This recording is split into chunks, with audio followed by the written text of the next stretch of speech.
ito, naputol. Ang sakit yan pagka sasakay ka sa Tigidig. Di ba sa Tagaytay?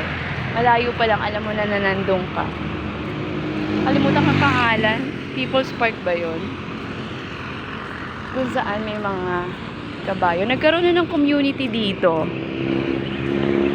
Wala ata ito nung nagkaroon ng rehabilitation, renovation, kung ano man tawag dyan.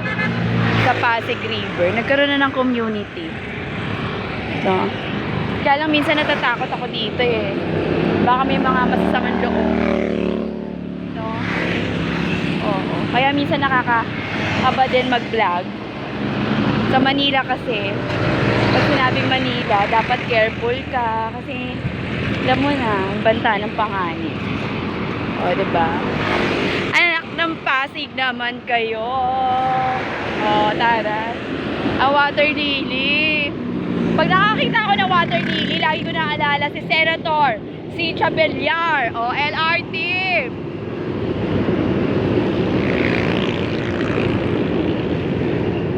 Siya yung nagpauso niyan eh, yung pinato yung water hyacinth, gagawin ng mga bagelya, mga ganun. Mga gusto ko yung ganun.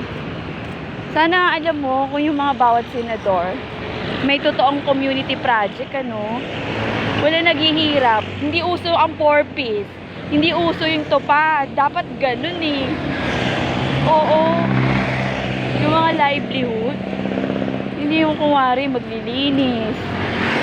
Tapos photo op. Sa 4-piece, ayoko talaga yan. Oo. O papatayin ko na kasi baka may masalubong akong.